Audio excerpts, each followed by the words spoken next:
welcome to the Tabletop Games blog topic discussion. Out of memory. Remembering things is not my strong point. Not because I'm getting a bit older now, I'm only in my 40s, but because I'm relying more heavily on technology to remember things for me. Online spreadsheets tell me what game to review next or what article to write.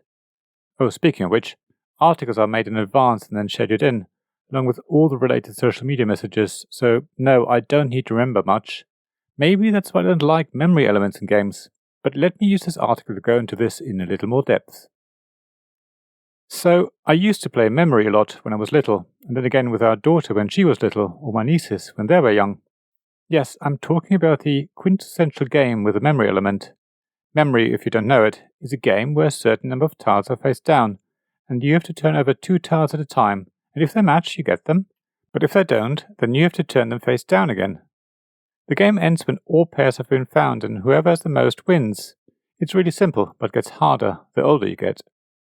The thing is, I actually like the memory element in memory, of course, because without that there would be no game. That's obvious. However, there's another type of memory element in some modern board games. It's when information is revealed either to everyone or to only a select few players, and then it's hidden again. Anyone who has a good memory will excel at these games, but I find those games often frustrating and annoying. After all, if the information was available at some point in the game, then it makes more sense to me to keep it available. You could, in theory, write down the information as you play and use your notepad as an extension to your brain. Of course, that would be frowned upon, or maybe even completely banned. However, it often seems stupid to me why someone who is younger, more awake, and or generally better at remembering things should have an advantage here. It usually doesn't add anything to the game for me. Alright, you could say that memory does exactly what I just described. All information is hidden to start with, then some information is revealed and then hidden again. However, there are no other mechanisms in this game.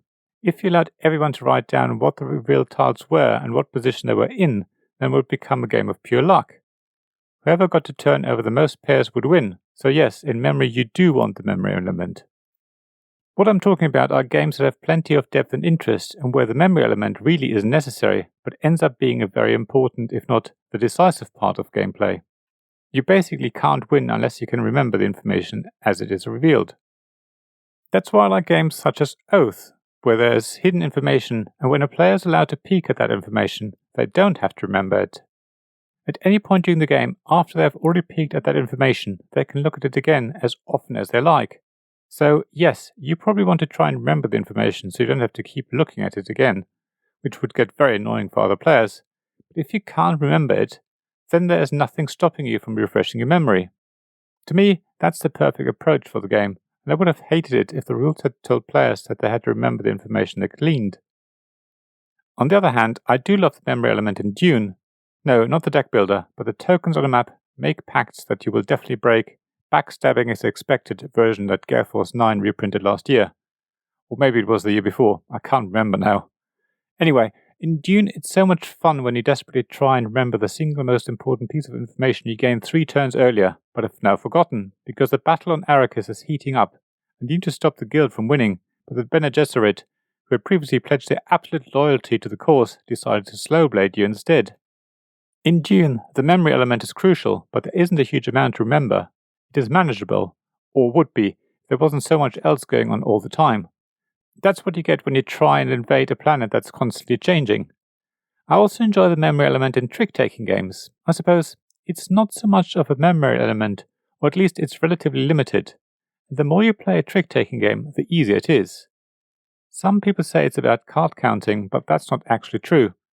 It's much more about knowing what important cards are in the other player's hands, and then keeping an eye on them, ticking them off your list, that is the list that you've got in your brain, as they get played. Chances are, there may be half a dozen important cards that you need to keep an eye on. In some games, there could be a dozen cards you need to worry about, but as tricks are played, that list gets heavily reduced, because when certain cards are played, many other cards that were previously important are suddenly of no interest any longer. So I suppose, I don't really hate the memory element in games as such. It's much more about how heavily it is rated in the game when compared to other mechanisms, or how much there is to remember overall. If the balance is right, then memory elements in games can actually create an extra excitement, and only one way to victory out of many different options. If the balance is wrong, then you end up not having any chance of winning, unless you have a photographic memory. What do you think about memory elements in games? Is your memory good? Do you like it if information has to be remembered? What games do you think do it well, and what games get it wrong? Please share your experiences on the blog at tabletopgamesblog.com.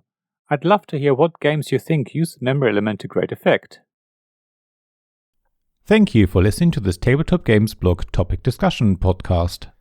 Please check the description below for links mentioned in this episode, as well as to the written version of this article on the blog. If you enjoyed this episode, please subscribe, give us some stars or leave a review. Please also tell your friends about me, and if you want to offer financial support, check out my Patreon and Ko-fi pages, links to which you'll find in the blog at tabletopgamesblog.com. So thank you again for listening, and I hope to see you again soon.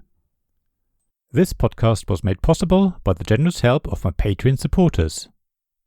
Royal Patron Sean Newman, Castle Guards David Miller and James Naylor, Dice Masters Alex Bardi, Paul Grogan and Robin Kay, and Shining Lights Gavin Jones, Sarah Reed, Richard Simpson and Tim Vernick.